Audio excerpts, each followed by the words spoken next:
ஏன்னா ரோடு பூரா மோசமாக போச்சு. பள்ளிக்கூடத்துக்கு போகிற பிள்ளைங்க போக முடியல, ஆஸ்பத்திரிக்கு போகிறவங்க போக முடியல, திருவனந்தபுரத்துக்கு ஏர்போர்ட்டுக்கு போகிறவங்க போக முடியல. எல்லாரும் பயந்து போகக்கூடிய நிலைமையில தான் இருக்காங்க. ஆகவே இந்த கனிம வள கொலையை தடுத்து நிறுத்த வேண்டிய கட்டாயம் அதிமுகவுக்கு இருக்குது. மக்கள் பாதிக்கப்பட்ட செயலை திமுக அரசு உடனே நிறுத்த வேண்டும். இல்லை என்று சொன்னால் மக்கள் எழுச்சியாகி மக்கள் போராட்டமாக மாறும். ரெண்டாம் கட்டமாக அடுத்த கட்டம் மக்கள் போராட்டம் தான். தம்பி குட்டியப்பா சொன்னது போல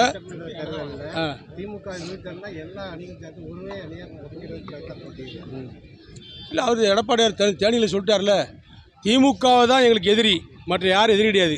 திமுகவை வீழ்த்துவதற்கு எதிர்ப்பு ஓட்டுகளை பூரா ஒருங்கிணைப்பேன்ட்டார். நீங்கள் அப்படி கேட்கக்கூடாது. நீங்கள் அந்த மாதிரி கேட்குறத விட எல்லா எதிர்ப்பு ஓட்டுகளையும் ஒருங்கிணைப்புன்னு சொன்னால் மக்களுடைய ஆதரவு எடப்பாடியாருக்கு தான், அதிமுக தான் கிடைக்கும். அதான் பொருள். 6 மாதம் கழித்து கூட்டணியை பற்றி நான் பதில் சொல்லிட்டார் பொதுச் செயலர். அதனால அவர் 6 மாதம் கழிச்சு சொன்னார்னா அவர் சொல்லி ஒரு நாள் கழிச்சு எங்கிட்ட கேளுங்க.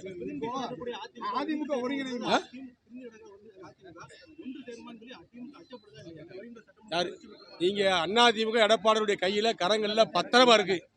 அதிமுக அத்தனை பொதுக்குழு உறுப்பினர்கள் தேர்ந்தெடுக்கப்பட்ட பேரூராட்சியாளர், நகராட்சியாளர், ஒன்றியச்சாளர், கிளைச்சாளர்களாக, வார்டு செயலராக, வட்டக்கிளை செயலராக தேர்ந்தெடுக்கப்படுகிறார்கள். அப்படி தேர்ந்தெடுக்கப்பட்ட மாவட்ட நிர்வாகிகள், நகராட்சியாளர்கள், பகுதி செயலாளர்கள், ஒன்றியச்சாளர்கள், பேரூராட்சியாளர்கள் ஒட்டுமொத்தமான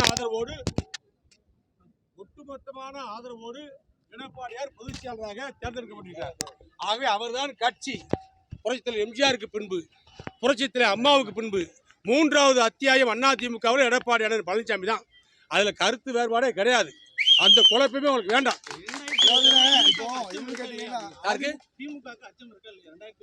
26 எலெக்ஷன்ல திமுகவுக்கு போட்டியோட ஆள் வர மாட்டாங்க.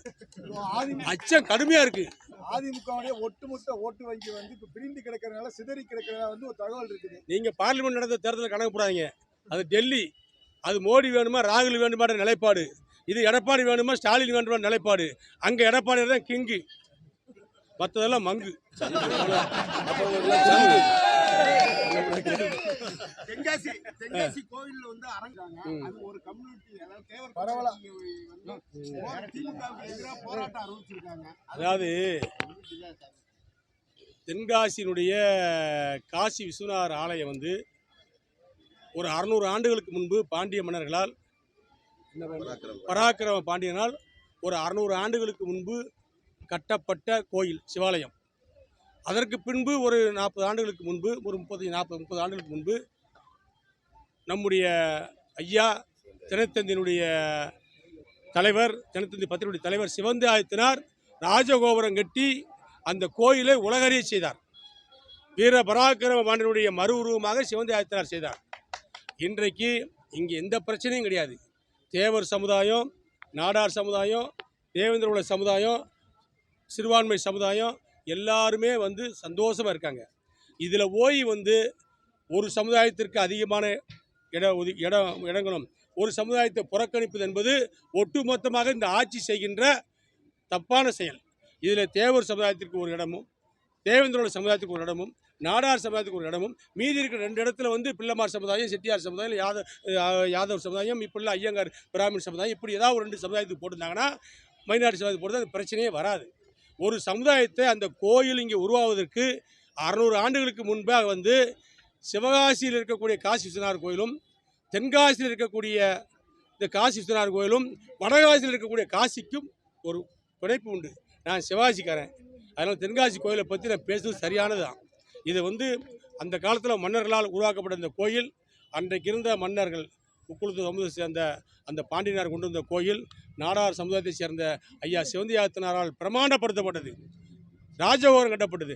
ஆக இருவருக்கும் பிரதிநிதித்துவம் கொடுக்க வேண்டும்.